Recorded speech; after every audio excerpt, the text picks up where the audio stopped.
What's up, everybody? Welcome to the live JESS MARSHALL podcast, a.k.a. Curious Jess. Let's go. Hey, what's going on, everybody? Welcome back to the JESS MARSHALL podcast. Wow. Mark that swipe. Bring it.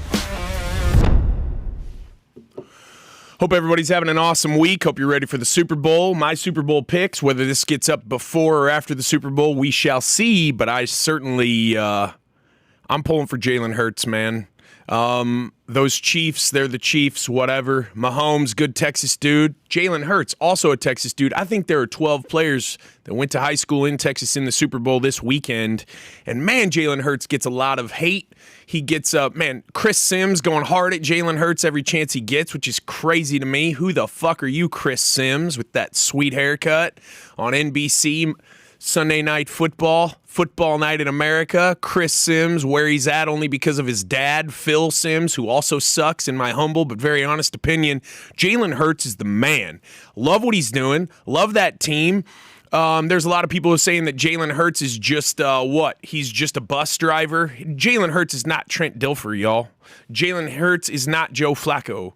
Jalen Hurts is a bad man. Jalen Hurts got pulled out of a national championship game, cheered for his replacement. They won. He cheered. He transferred to Oklahoma, crushed it, got drafted, and is leading the Philadelphia Eagles to the Super Bowl. And y'all know how I feel about adversity, resolve, and resilience. It is an amazing story. Jalen Hurts, I'm rooting for you, dude. I love that offensive line led by Jason Kelce. It's cool to see two brothers, quite possibly the best at their position, playing against each other in a Super Bowl. You've got Travis Kelce playing for the Chiefs at tight end, top 5 tight end in the league, no doubt about it. And then you got Jason Kelce. And these two, we've gone over it before, awesome personalities. They're like WWF wrestlers. They both got a mouth on them. They're both funny. They're both Ohio boys. Both went to Cincinnati. That's going to be cool. Love to see. They both play offense, so it's not like they're going to be on the field at the same time, but that's got to be cool. I bet their parents are jacked. I wonder if their mom is going to be wearing a jersey that's got, half Chiefs, half Eagles on it. That should be pretty cool to watch. I think the Super Bowl is an interesting dynamic. So all year, you have home field advantage if you are playing a home game, and then if you're playing in the playoffs and you have the better record, you're a higher seed, you play at home in front of your fans. But then we go to the Super Bowl to decide it all, and it becomes this corporate sellout event where fans hardly even go. I mean, they can get tickets, but it is just this corporate, cocktail hour. I've talked to players who played in the Super Bowl before. We're going to have a few on the JMP coming up. Really interested to hear what they felt about the energy at the Super Bowl. I watched an incredible documentary last night and the night before about rugby, which I'll get into in a minute. But, man, the locker room before a big game, the energy in that locker room, there is palpable tension, excitement, some fear, anticipation. It's amazing to take the field then in front of your fans in your house. Man, that's an awesome feeling. It's got to be a little bit of a weird feeling to take the field in a huge game, whether it's World Cup in rugby or Super Bowl in the National Football League, in front of who knows who, a bunch of Tostitos executives, Pepsi people, and then it's like the whole game's all about the halftime show. Rihanna playing the halftime show. Hopefully she crushes it. I liked a couple of her songs back in the day. So the Super Bowl coming up. Go Eagles. I also think it could be kind of funny if the Eagles win too and the Cowboys haven't even been to a championship game in 25 or 30 years. I don't know. Sorry, Cowboy fans, but that's just the way it is. Maybe if you ran your organization like winning organizations where the owner owns and the general manager manages, I don't know. Maybe you'd get a little bit of a different result. You know what they say the definition of insanity is. It's doing the same thing over and over and over and over and over and over, but expecting a different result. That's the definition of your Dallas Cowboys. I don't blame you if you're frustrated as a Cowboys fan. I would be too, seeing the same mistakes made over and over and over again, the same people blamed, nothing ever changes. It's like being in a bad marriage. You can believe me, I've been in one. You got to get out, you got to get moving, and you got to get that thing changed or nothing is going to change. So, Eagles over Chiefs. Sorry to the Hunt family. They're based here in Dallas. Clark Hunt is a good man. I've had the opportunity to meet that guy once. Good dude. we'll see what happens. Hope you guys enjoy the Super Bowl. Don't drink too much. Don't drink at all if you can help it. Alcohol, really bad for you.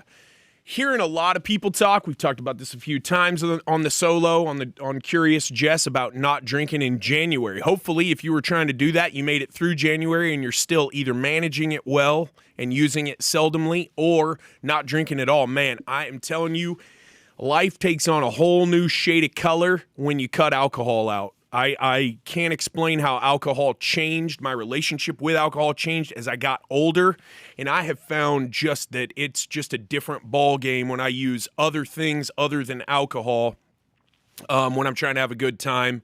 I've talked about Feel Free a couple of times. It's a plant-based drink, gives you a little bit of a feel of euphoria, creativity. Try nothing sometimes. Try some deep breathing sometimes too. You give that a shot. I've been talking a lot about health, wellness, and some biohacking tips, and I've got a biohacking tip for you guys that I've been trying here for about 2 weeks, and I wanted to try it for 2 weeks straight and let you know how it worked before I even told you about it. So Hill, in the morning, I know you don't drink coffee, but in the morning, your eyes open, what is the first thing that you put into your body? Probably tea, your chai tea. Water. Oh, wow. Okay, well, that's the tip. So, add a little bit of salt to that. Yeah, add a little bit of salt to that, maybe some Himalayan sea salt, something like that. Try to get 20 ounces of water in yourself right off the bat. What it does is it naturally increases your blood sugar as you are coming up to full consciousness. Your blood pressure. Naturally increases your blood pressure, which doesn't then require that your body pulls on its cortisol reserves to get your blood pressure up so that you're conscious, you can move, get out of bed, start going about your morning routine. Drink your water, then have your stimulant, whatever it is. Tea, Diet Red Bull, coffee, your nootropic, whatever it is. No judgment from me. I've tried them all. Try them all, usually on a pretty consistent basis. I don't like the same thing every morning. So this is crazy because I've talked to you guys numerous times about how I wake up. I use a daylight alarm, and then I have very soft birds chirping in the background, and this has been a game changer for me because instead of waking up and my cortisol hits me like a dump truck and my heart starts beating a million times a minute, I start feeling that anxiety. I'm ready for the day. I like adrenaline, but not at 5:30 in the morning, because I know I'm going to need it later in the day. So this hack is really a game changer. It's so easy. I mix up the water with some electrolytes. I use JMAR and a little bit of Himalayan sea salt. I mix that up. It's right there. Alarm goes off. Although recently I've been waking up naturally before the alarm even goes off, like 3-4 minutes before, which is awesome. Your body just wakes itself up. Knock down that water before you have that pick-me-up, and often after I have that water, I'm awake enough I don't even need the coffee. A lot of times I've felt like, man, I need that coffee, just get my eyes open, right? That's a pretty cool hack. I've been trying it. I'm going to keep trying it.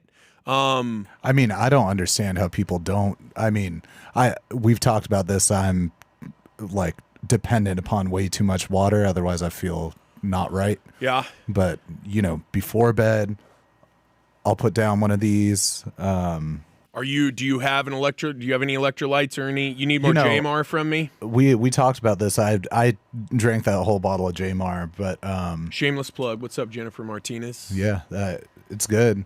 The thing is the amount of sodium in most of those. Like I used to hit a liquid IV all the time, especially when I was drinking like every day. You're concerned about the sodium because of your blood sugar? Blood pressure, whatever, high sodium. I don't sweat enough during the day. I don't work out enough during the day to need all those electrolytes replenished other than eating my banana, apple, like my fruits and veggies for the day. Sure. I'm pretty sure that's enough. Yeah. But I still hit electrolytes once, a couple times a week. Well, like every fitness person or biohacker, wellness influencer we've had on the JESS MARSHALL podcast, I guess listen to your own body telling you This is a really cool. I felt some great effects from mixing in the water with salt in the morning before the coffee or nootropic or whatever. Give it a shot if you want. I'm trying it. I'm going to stick with it. I think honestly, with the quantity of water I drink, I probably need it because of diffusion, how much it dilutes the electrolyte level in my blood. So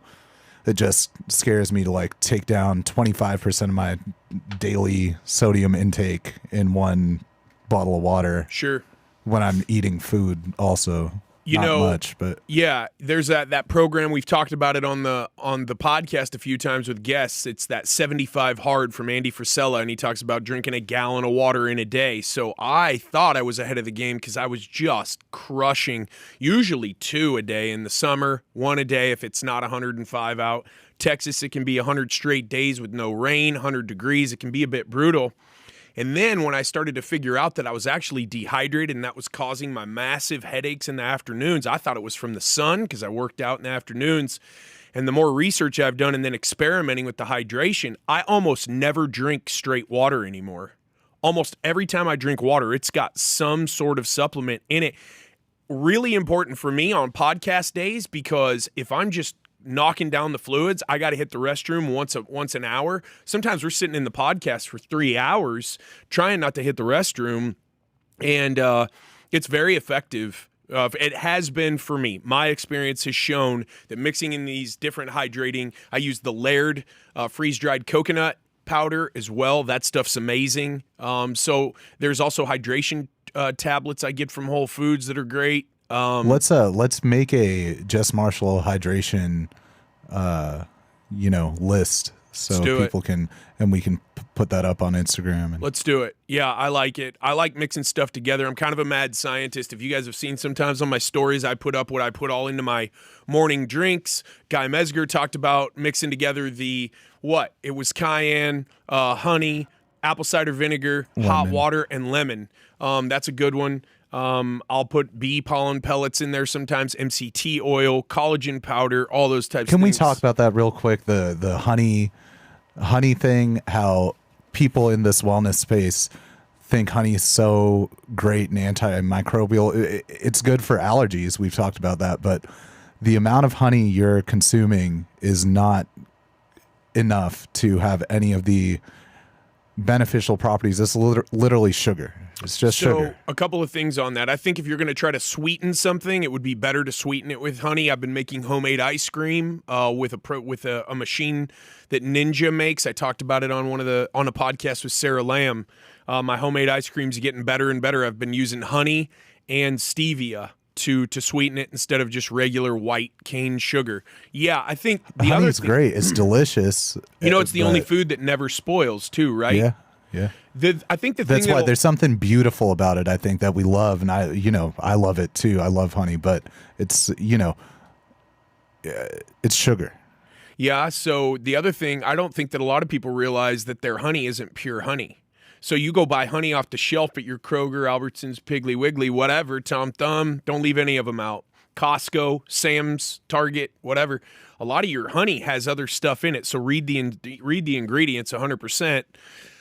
Look, I don't think there is any, there's no like secret easy button to health and wellness. I think if you can get away from sugar or only be consuming natural sugars as much as possible, that's probably better for you. I was having a conversation with a guy the other day. What's a not natural sugar? Well, I mean, I think your refined sugars, like white cane sugar, is refined down so much. That's what's in Dr. Pepper. That's why you drink a can of Dr. Pepper. It has 12 tablespoons of white sugar in it. And then you look around and go, man, I can't get fit. Come on. Yeah, but 12 tablespoons of honey is not better. I don't know. I'm not a chemist or a biochemist or a nutritionist by any stretch, but I would probably hazard a guess that if you did talk to a nutritionist and you said, gun to your head, 12 tablespoons of refined white sugar or 12 tablespoons of honey, they would 100% of the time tell you to go with honey. Sure. I'm interested in that. So the other thing that I find to be very interesting, and I've heard this on a few things. Number one, you guys know I like watching stand-up comics. I talk about them all the time. If you haven't seen the new Nate Bargatze special on Amazon Prime, you are missing out. That guy is a gem. His podcasts with Joe Rogan are awesome as well. He never cusses. Like Tom Papa, he has figured out how to roll an entire stand-up for an hour with no cuss words. The worst thing he'll say is sucks or crap. It's amazing. He's from Kentucky, Nate Bargatze. Awesome dude. Seems like a really cool guy to sit down and have a beer with sometime. He made a joke, and it came right on the heels of me having a conversation around a fitness person who was listening in on the conversation. It was with someone who's on keto, however you want to say it. And I am all about whatever you want to do for your nutrition, whatever works for you, you should do it. You've heard me say it all the time. If meditating helps you live a better life, meditate. If going to church helps you live a better life, go to church. I don't like to tell anybody what to do. What I do like is to try to experiment with things and then pass along things if I found them that they work well for myself. No one who is morbidly obese because they ate too much fruit.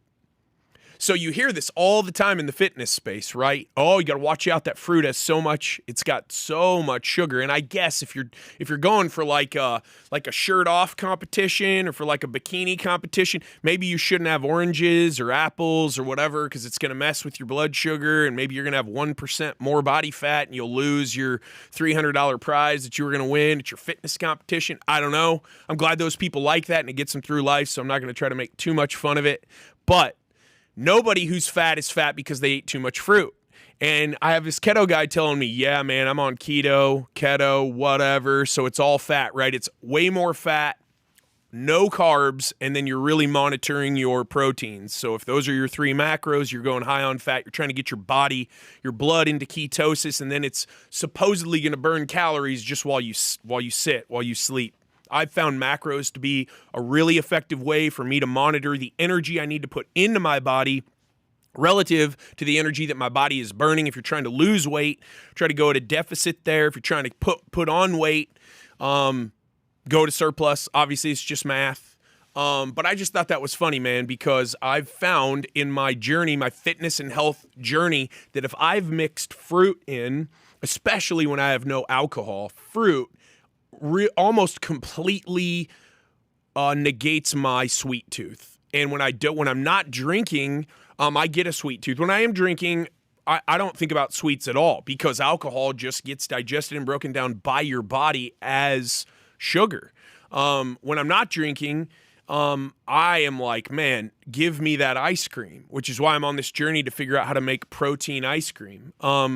But the fruit, man, you're not fat because you ate too much fruit. Go at the fruit. Fruit's got fiber. Fruit's got good sugars in it. I just think that it's funny, man. I also think it's funny that everybody who is trying something out is telling everyone else they're doing it wrong. And I've tried to not do that. If I've sounded like that, it's been because I tend to get a little bit passionate when I get excited about things. But that's just something about myself that I've come to love about myself. I get really passionate and fired up about things. I like other people who are passionate. I'm drawn to that. That attracts me, and that's just who I am as a person. If you've ever heard me say, like, don't do that, if it works for you and you're not, touching little kids or harming other people, then go for it, whatever it is. I'm merely on here just sharing my experience with things, and I think that the health, wellness, the fitness, biohacking space is so interesting. I'm going to be involved in CryoCon here at the beginning of March. It's going to be super interesting. I've talked to you guys about hyperbaric, about cryo, about salt therapy. Continuing on my salt therapy journey, that's been super interesting. I don't know if I've necessarily noticed like this big difference as I'm trying to get off that Afrin type nose spray. I thought that maybe the salt would help a little bit more with that. I have noticed maybe that my skin is looking a little bit better. I keep getting compliments when I'm checking out at stores about how hot I am. That's a joke. The salt's interesting. It doesn't hurt you. I think it's worth a shot. If I think anything, it's doing something to your eyes unless you're on something else. So the eyes, if you guys notice, if you can zoom right on into my eyes, I'll look deep into your soul with the straight on view. My pupils are mad dilated. Check it out.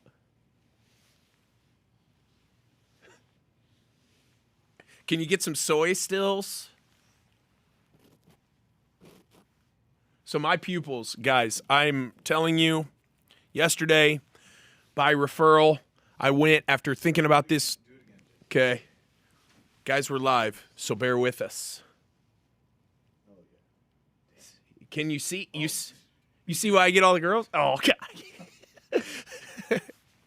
I need my my mirror that I use to cut my hair with so I can see what I like. Anyways, guys, I went for a consult yesterday because I'm going to get LASIK on my old eyeballs. And I've been thinking about it for a long time. I've got astigmatism.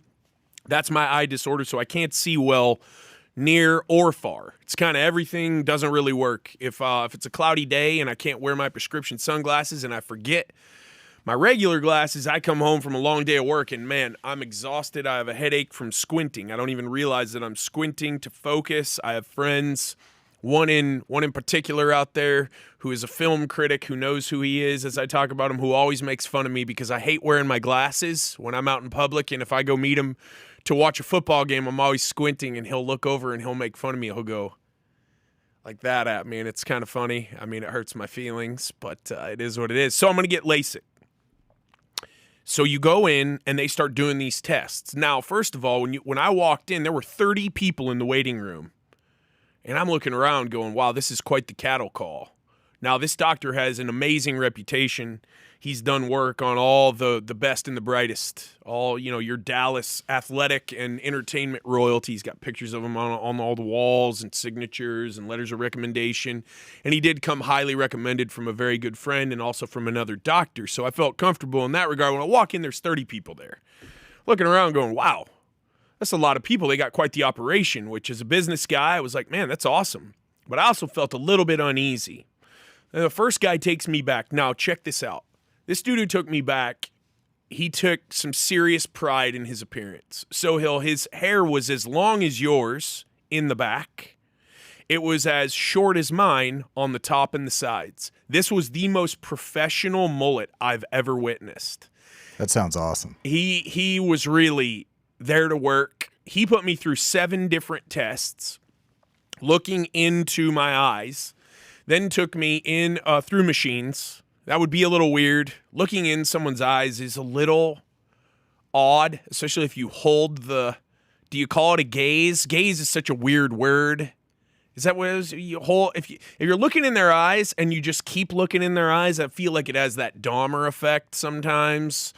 Or you just kind of it's just a weird deal. So when you have people for 3 hours looking in your eyes, it's off-putting to a degree. Then he takes me to another room after he puts me through these 4 tests on 4 separate machines, puts this number on my eyeball, and then they start touching your pupil, man.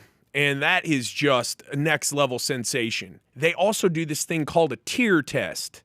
So I've heard about how, and we've seen it on movies, right, where they'll clip people's eyes wide open to torture them.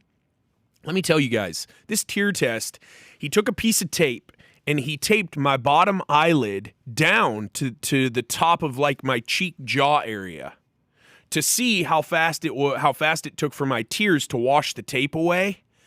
Very, very, very uncomfortable sensation. Then he says, I'm going to dilate your eyes. I expect that. I've been to optometrists a time or two.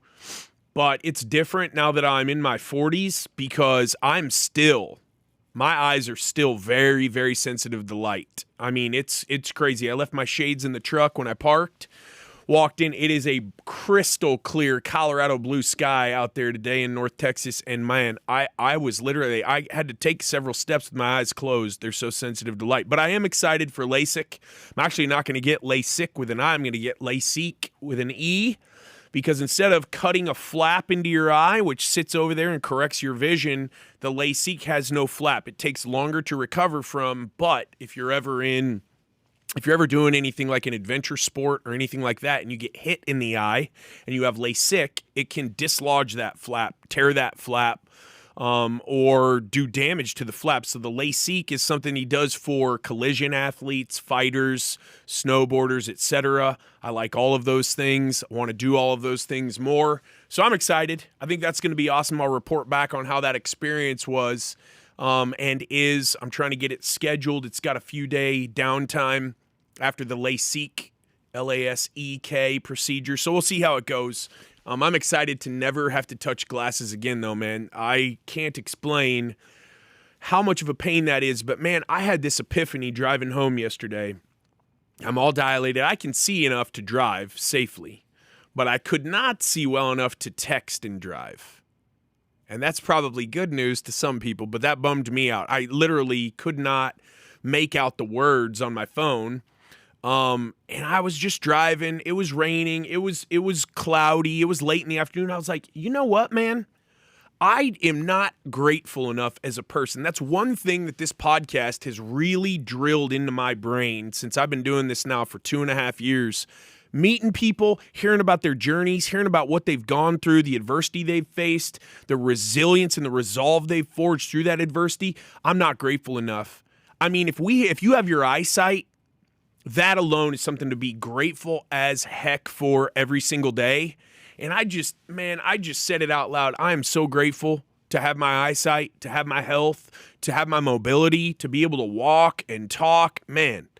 And it just like hit home for me that it would just be such a different life to live it with no eyesight. And I know it probably sounds very obvious, but for some reason that just grabbed a hold of me as I was driving from Dallas County up to Collin County, and it just wrestled with me for a good 10, 15 minutes, man. I was just driving silently, not talking, working, listening to anything, just thinking about it. And it was almost akin to a psychedelic experience in that I was seeing it from this completely different perspective.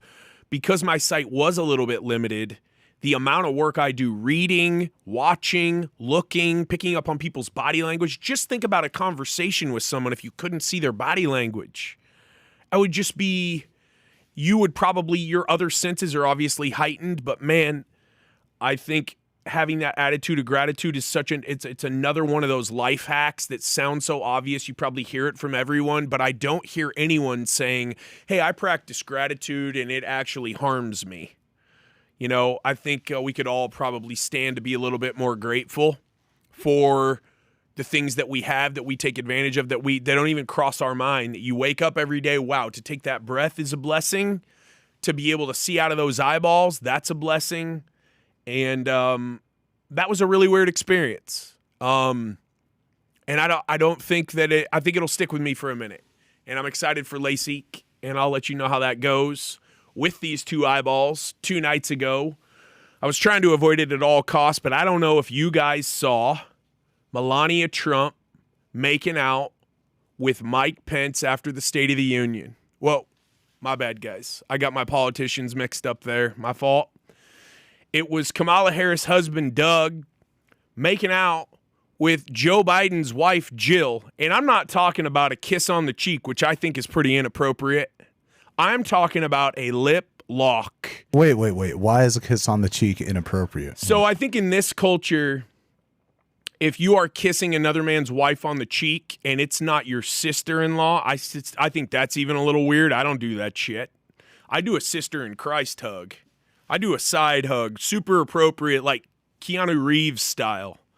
And if someone came over to my significant other, kissed her on the cheek, I'm pretty sure they're going through the closest plate glass window. I mean, that's just weird in this culture. Now, I know it's acceptable in other cultures. You got to find that video, bro. I mean, that video, I think you'll change your, I think you'll see what I'm saying.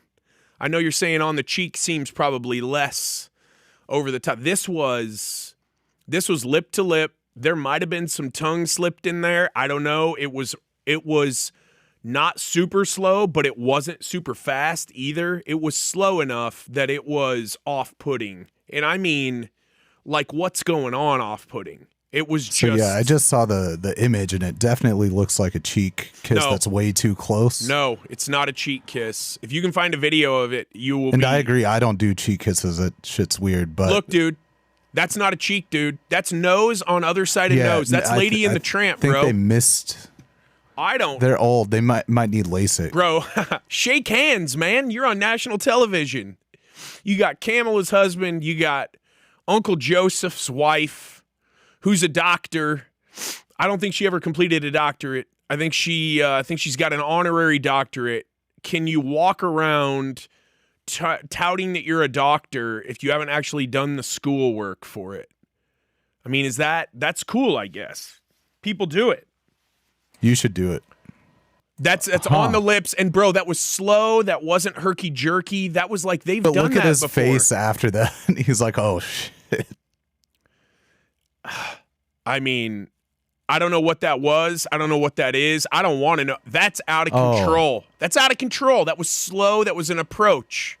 That was like Weird. a first kiss. I'm looking at all these other people and what they're. It's shocking. It's about as shocking as everything that's gone on recently. I don't know what's going on. I just know that it's not encouraging. News just came out that the CIA is the one who bombed that pipeline in Russia in September of last year. That's a proven fact. I mean, I'm not going to get into politics. Y'all already know how I feel. It doesn't matter if you're on the right, if you're on the left, if you're down the middle. If you're a politician, you're probably on the take. It's crazy. It's just an amazing this is an amazing time. But I will tell you, if Melania Trump kissed Mike Pence, you would have known about that, Sohail. I 100% know you would. It would have been all over your social media. It would have been effing everywhere. 100% it would have. Like, for real. That's crazy. That was 2 days ago, and you just found out about it. I bet it's everywhere. I haven't been online too much. Yeah, you're choosing to keep to yourself, which is probably wise. I don't really see what's to be gained by getting I'm definitely online, but just sometimes there's a couple days where I'm working, go home, go to sleep. I feel you. I was doing some reading here last few days because I feel like there is this general malaise when I get out and about and I meet people or I speak at events or I'm at networking meetings, this general overall lack of energy and passion. Now here in the DFW Metroplex, it might be because it rained like a son of a gun for the last 2 days, and last week we had snow, ice, frozen roads. If you've ever been to Dallas, if we get literally a drop of precipitation out of the sky and it's under 30 degrees, everything shuts down. I'm talking everything. Like, the cops aren't coming unless it's like a mass murder. Except Harper Belmont. Man. Harper Belmont stays open, autograph construction, running emergency calls, helping people out. Other than that, you don't have to go to school. If you had a court case, you ain't going to court. The cops aren't doing a dang thing. If you got a fire, I hope you had good insurance. It's not getting put out anytime soon. I mean, they don't even try to mitigate the damage. There are frozen roads. There's no sand. If there is sand, it's not on side streets. So if the fire engine can get out of the fire department parking lot, he's not going to get very far unless he goes like 1 mile an hour. All the overpasses are just jammed. People are flying off the road left, right, and center. It's crazy. That all to say, I've just noticed this. It's like everybody's depressed. So I was doing a little bit of reading, and I'll read what I wrote down here.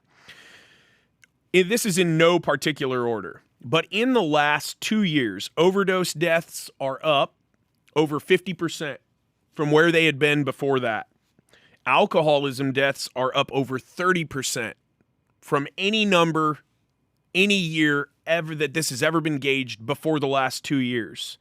I'm not a church guy. You guys know that. If you're wearing a lab coat or you're talking from a pulpit or you're a politician or you're a professor, I don't know if I believe much of what you say. I'll believe what you do, but what you say has lost a lot with me. Church membership, however, down. It's below 50% for the first time. For the first time in the history of the United States of America, since they've been keeping this statistic, church attendance below 50%. Not me though. That is crazy. You're still going, bro? You're doing mega church every weekend? Oh, I guess you can't see me. Hold on. I can't. You got the worship leader with the shell necklace on and stuff up there in his Sanex, just getting after it. You got like a power team jacket on? That's a lot. That's awesome. What is that? It's a French electronic duo called Justice. Did a collab with Shot NYC. This leather jacket's like very expensive. I got it for Christmas from a friend and brother. That's awesome. But yeah, the church thing's awesome. That's, I don't think, indicative of. I mean, maybe it's it's definitely tied together, but I think it is, man. I think people need community. Now, if your community is at your Brazilian Jiu-Jitsu dojo, or it's at your gym, or it's at your CrossFit, or it's at church, or whatever. People need to be around other people.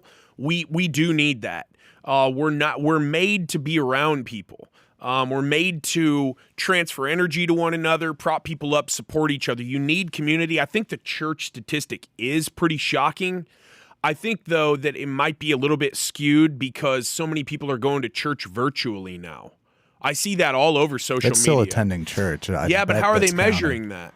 It's easier to measure than I would agree, but how are they measuring the church attendance? What are churches emailing in? It's got to be self-reported, a question that's probably, are you attending church? You don't think the Presbyterian Church is sending like Reuters, like okay, we have 4,000 members and today 1,920 of them attended? Or how's it work? Yeah, maybe that's where some of that untaxed money is going towards data. Yes.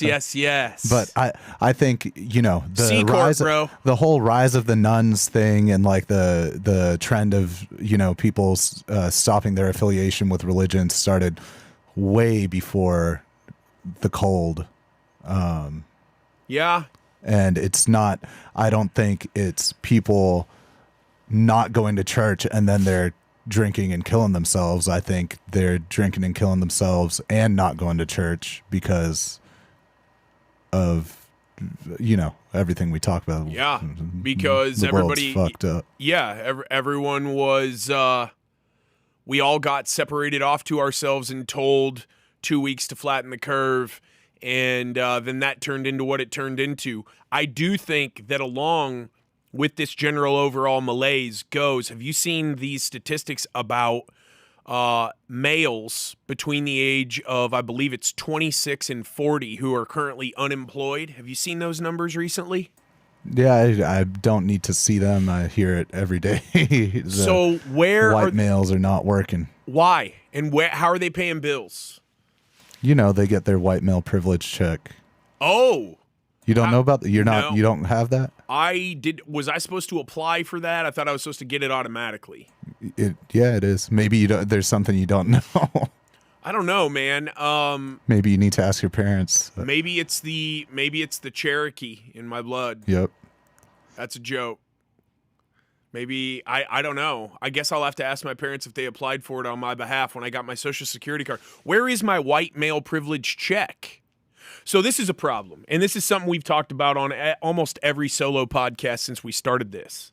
Dudes, if you're not working, if you're not providing, if you're not protecting, I don't know how you feel about yourself, but I would hazard to guess that you're not feeling awesome about yourself, right? You're probably not feeling super confident.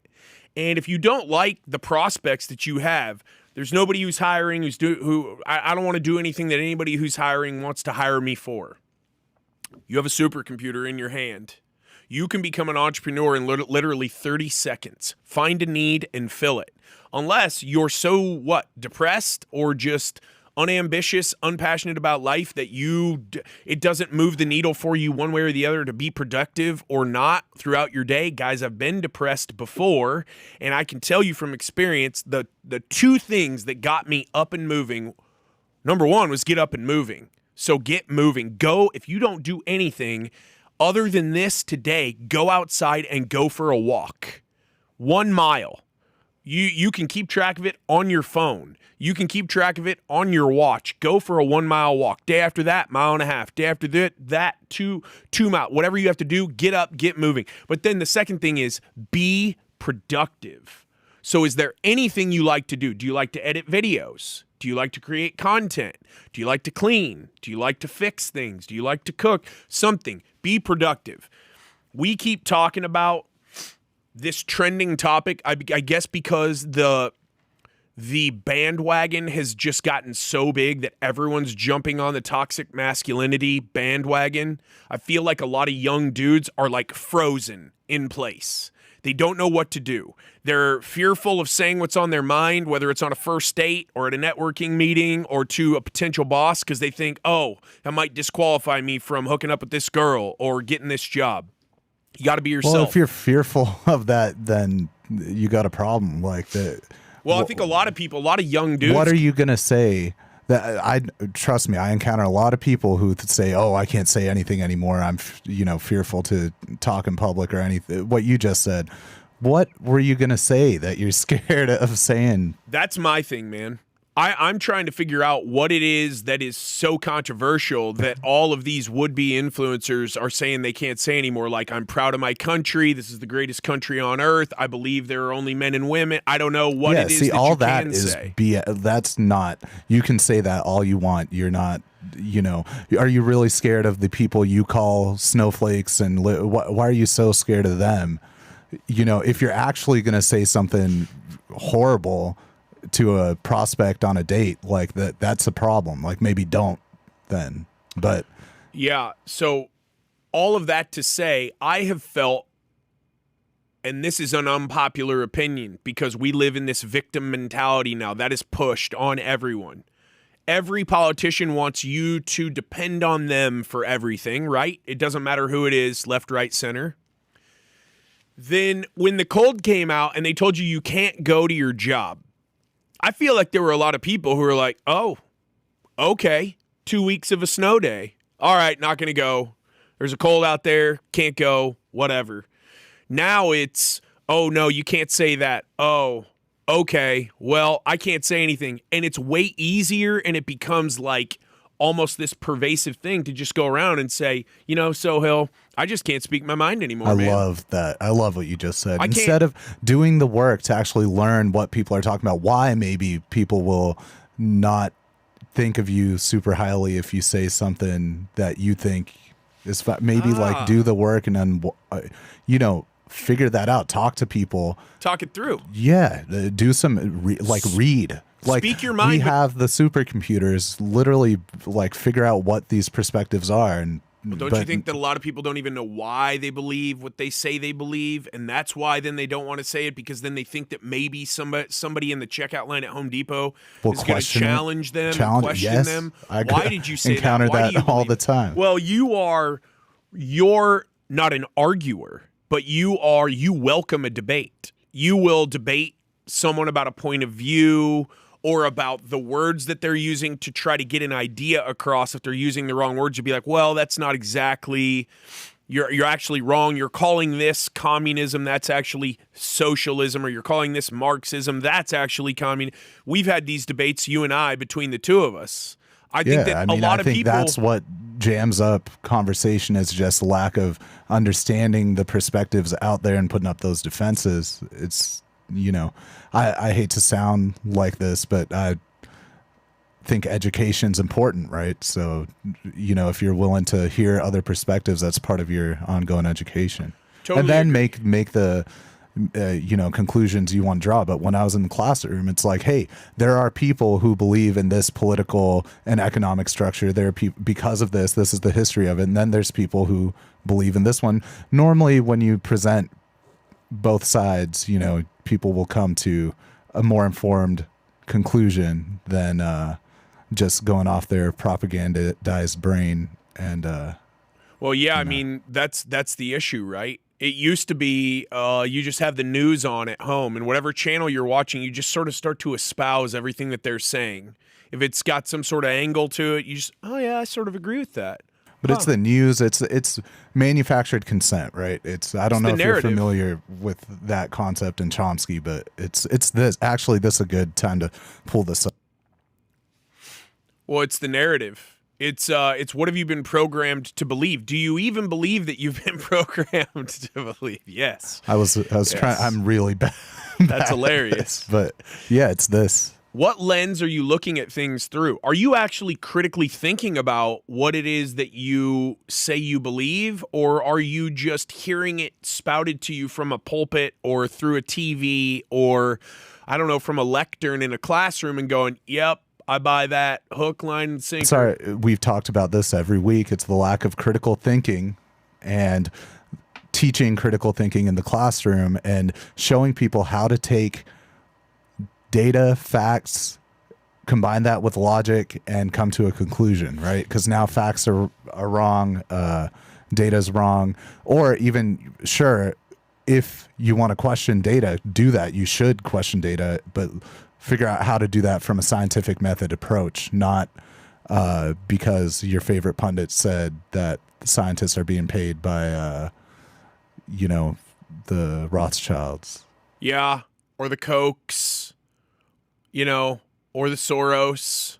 I don't know, man. Where is the information actually coming from? The person who's saying that to you through that TV screen or from that pulpit, who's paying their bills?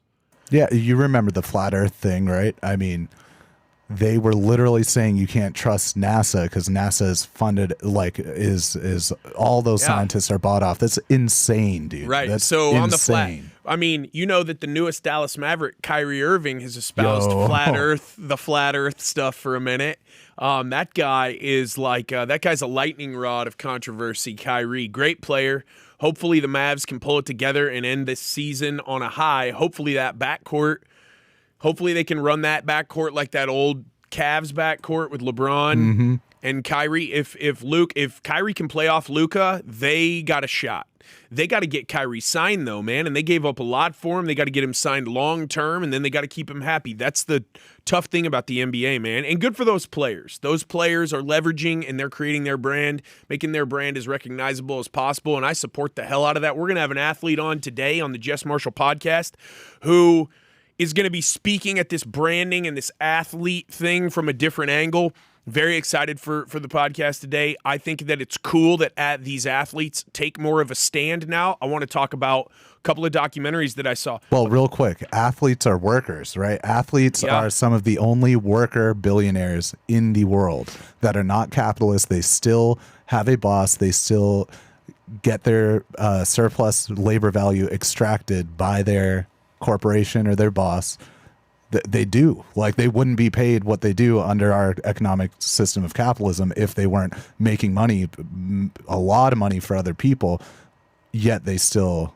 Well, they have a skill, right? They have a skill that they're able to leverage to be in the top 1% of other people. And then, of course, they use their paycheck to invest and become capitalists, but they're straight up workers. Yeah. Do you keep track a little bit of the NBA, but this is a little bit before your time. Guy by the name of Chris Jackson grew up in Mississippi, Gulfport, went to school at LSU, actually played with Shaq at LSU. Awesome point guard, shooting guard. He then converted to Islam while he was playing for the Nuggets. And I don't know if you remember this, man, but this was big news when I was coming up. And I got a few years on you. The Nuggets actually beat the Seattle Supersonics in the first round of the NBA playoffs. It was the biggest upset up to that point in the NBA playoffs, where the Mutombo Nuggets beat my Sean Kemp, Gary Payton Sonics. But Chris Jackson, also known as and now known as Mahmoud Abdul-Rauf, would not stand for the national anthem. And he had been doing that for a couple of months until a radio host up in Denver said, "Hey, Chris Jackson, he's not standing for the national anthem." And everybody thinks it's Colin Kaepernick kneeling for the national anthem was kind of the first wave of this. Chris Jackson, man, pioneer. Blackballed after that. I mean, he was suspended by the league until they could come to an arrangement where he would stand for the national anthem, but he would pray. So he had his eyes closed. He would hold his hands in front of his face. Devout Muslim. They pray several times a day. There were other Muslim players like Hakeem Olajuwon, the Dream in Houston, who said, "Man, I don't think that his interpretation of the Quran is proper." Big time controversy in the NBA. Chris Jackson hung tough, man. The guy had a tough upbringing. Amazing documentary on Showtime. I recommend it to you if you are a sports fan or not. It's called Stand. Just that one word, Stand. Crazy documentary. It's awesome. I was all over it. Shaq is in it talking, several other players, coaches, Bernie Bickerstaff, who was the coach and GM of the Denver Nuggets then. Wanted to hear LaFonso Ellis, great player. He's on ESPN now as a college basketball analyst. I wanted to hear from Mutombo because I love his Cookie Monster voice. Not in my house. Ha ha ha ha. Mutombo was awesome. Broke our hearts in Seattle that year. That is a documentary I highly recommend. I would check that out. It just came out. I also recommend on Showtime with Bryan Cranston a show called Your Honor. It's set in New Orleans. It's awesome, y'all. It's great. This is the second and final season. I would start at the beginning. It's out. The new episodes of season 2 are out every week. It's amazing. An awesome cast. There was a show that came out on Hulu a couple of years ago about the Purdue Pharma called Dope Sick. It's got Michael Keaton in it and Rosario Dawson, the unbelievably stunning Rosario Dawson. And the guy who plays Richard Sackler, who was kind of the running things for Purdue Pharma, was in that show, Dope Sick, on Hulu. He plays opposite of Bryan Cranston in Your Honor. He's awesome. He looks like a comic book. Character. Hope Davis plays his wife. Great cast. Awesome cast. Highly recommend both of those shows. And I also highly recommend, I don't know if you've heard about it, you know I'm obsessed with hippos. As you see in my logo here, the hippo is the raddest animal on the planet. It's my spirit animal, which I just found out that term apparently is a problematic term, spirit animal. You're not supposed to say that anymore. I learned this last week listening to a podcast. So I'm going to keep saying it, spirit animal. Hippo is indomitable. No, the hippo has no predator. Hippo kills more humans a year than any other mammal. Hippos are rad as hell. Pablo Escobar, Colombia, drug lord, the biggest and the baddest of all time. He started a zoo because he's making like $1 billion a month or something, just crazy. That's probably not true. That's probably an exaggeration. He was making a lot of money. He started his own zoo. He wanted this zoo to be on the up and up. He had to get licenses from the powers that be in Colombia. He got all those licenses. He starts bringing in exotic animals. Crazy documentary, National Geographic, about Escobar's hippos. So these hippos they've just become pervasive because they're procreating more than they should be naturally. And they're becoming aggressive because they're running out of room. Started out as like 3 or 4 of them. It's like 130 or 140 of them now. You know, they're killing people, maiming people. What they're having to do to try to control that population is crazy. But here's why the population's taken off in Colombia like it doesn't like in sub-Saharan Africa. So in Africa, a female hippo, if they're going through a drought, she stops ovulating as soon as nature tells her there's nothing for your babies to eat or drink. She stops ovulating, so she might not procreate for a couple of years until the drought goes away. You then bring the hippos into Colombia. They've got all the sugar cane they can eat. They got all the water they can drink. The environment is prime for their multiplication. That's exactly what they're doing at a stunning rate. The night vision scenes in this documentary on Hulu are just nuts. All these hippo eyes, 140 sets of hippo eyes in this lake or pond or estuary or swamp area. That's an amazing, amazing documentary. They tried to kill like the most violent, like the alpha hippo, and the public outrage about it was so overwhelming that they said you got to stop killing the hippos. So they're trying now to curb the breeding. They're trying to humanize the hippo. So when a hippo baby is born, they will separate it from the herd and then it will be bottle fed. Trying all this stuff to get the hippos to quit being crazy. I don't think you're ever going to get hippos to be. I don't think you can ever domesticate a hippo. In fact, we see a lot of tigers in Texas. People get a baby tiger. Lion or Tiger King was a big thing right when The Cold came out on Netflix. People get a little baby tiger and they're like, ooh, baby tiger, cool. Then the baby tiger gets too big and then they just either go release it or they abandon it. I have not one time ever heard of anybody getting a baby hippo and being like, yo, I'm going to raise this in my bathtub. Hippos they're the size of a freaking truck, man. They are just sons of bitches, like through and through. Not taking any BS from anybody. My favorite animal. I love hippo clips on the internet. If somebody finds hippo clips, they always DM them to me. Those make my day. I love especially the charging or the attacking hippo. Hippos are amazing. They're so mobile. You don't understand how fast a hippo is until it's on your ass and probably about to bite your boat in half. So that's some programming you can keep your eye out for. Back to the dude stuff. Guys, if you're not working, you're not protecting, you're not providing, I don't believe that you can be super happy with your life if that's the way you're living. And I want to talk about something that I feel like might be uncool. It's uncool these days to to ask a girl out and to be overly overly interested. You gotta play your cards right. You gotta be a little too cool for school. Maybe don't play all your cards at the same time. And that's fine, man. Guard your heart. Do whatever you got to do. Do whatever you feel comfortable with.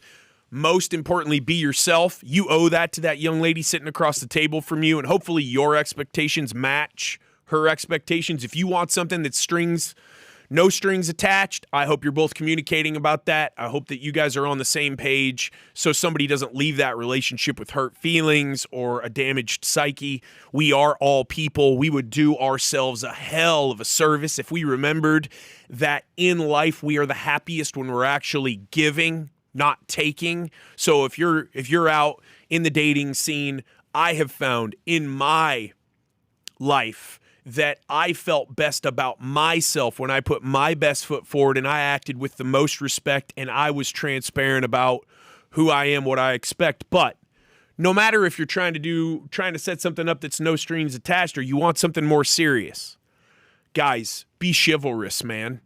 Don't let them be right. They say chivalry is dead, and I say bullshit. And I say you can be chivalrous even if you're not romantically involved with the person. You can open the door. I open the door for pretty much anyone who I'm walking into an establishment with just to be polite because I feel better, actually. It's actually selfish. I feel better when I do that. I feel better about myself. Hey, I tried to help my fellow man there. If you meet a young lady out, you should make her feel safe. You should open the door for her. Yes, you should pick up the check unless you guys agree, hey, I don't want to be, whatever you all do. You're a dude, man. Pick up the check. Open the door for her. Make sure she got home in one piece. Be a chivalrous, strong, providing, protecting man. That's who you were made to be. I think a lot of guys need to step up into that. Need to be stronger about that. Need to be more assertive and more purposeful and more intentional. And if you don't feel like she's going to appreciate that, maybe she's not the right one for you. You know, do you want to be a father someday? What example did your father set for you? Was it a good one? Follow it. Was it a bad one? Learn from it. Did you not have a father? Was there no father around? Did you have an uncle? Did you have a grandfather? Did you have a coach? Did you have a teacher? There's probably someone in your life who set either a good example or a bad example. There is value to be taken from both of those. I've had people on the podcast so many times tell me, no, I didn't have a mentor. I had an anti-mentor. I had a bad boss. When I went and started my own company, I did everything the opposite of that bad boss. If you had a poor example for a father figure in your life, be the opposite of that. It's your life. We only get one life. We only get one run at this that we know of. The most fulfilled that I am in my day, and that I believe you probably will be in your day, is proceeding through your day being as kind and fair, but also firm as possible, and also looking for every opportunity, being prepared to capitalize on every opportunity that you come across. So being prepared no matter what, but also leave no stone unturned. You get one life, man. You get one shot. No one's going to come discover you because you have some awesome voice. No one's going to say, man, you're so hot, I want to turn you into a model. You got to leave no stone unturned. That means you got to get out there and you got to make your own way. And making your own way is mostly about in the morning going, you know what, man? Inner voice that says it's too cold out there. I'm too tired. I don't feel like it today. You don't run me, man.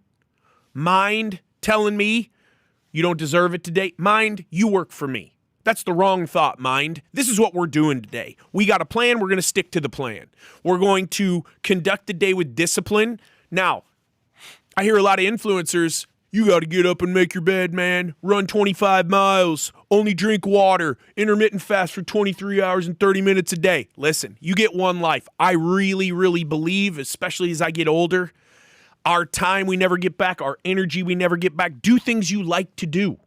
The happiest I've ever been in my life is when I was doing things I was passionate about. Even if they were really, really hard, I felt this sense of fulfillment that I didn't get from doing things that didn't really matter. Remember, if it's easy, it's probably not worthwhile. And if it's worthwhile, sure as hell probably isn't easy. I have never done anything in my life that was worthwhile and that was super easy.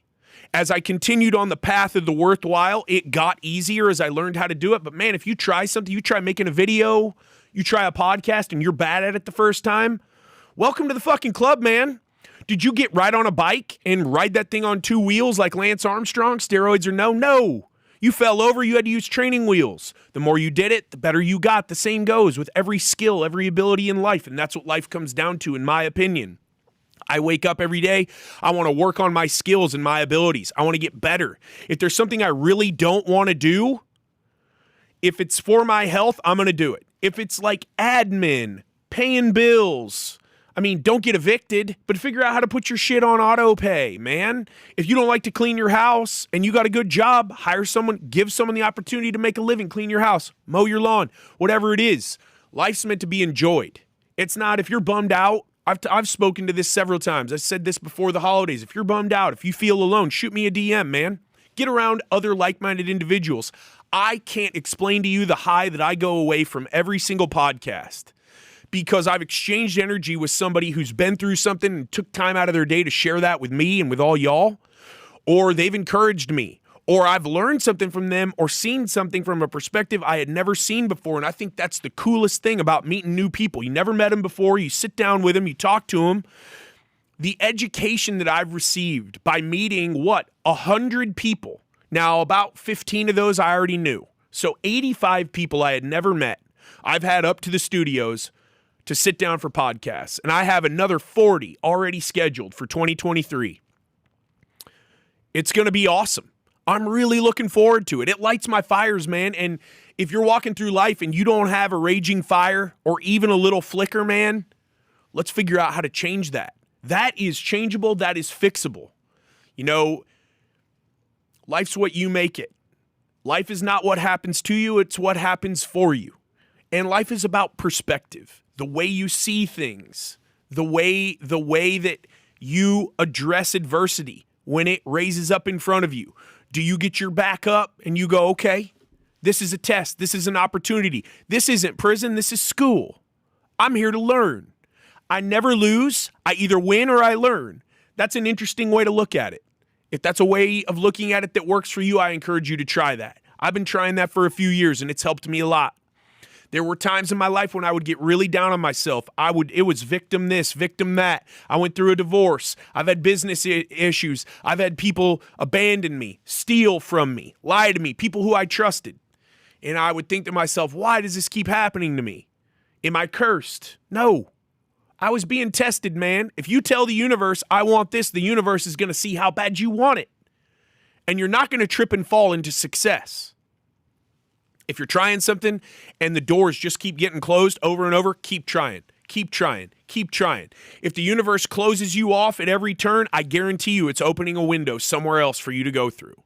But you have to see this from the angle of I have to get up every day and I have to advance the ball down the field every day. We're going to have some linemen on the JESS MARSHALL podcast, some NFL linemen. NFL linemen, no one knows their names. No one follows them on Instagram, TikTok, Twitter. Very few of them.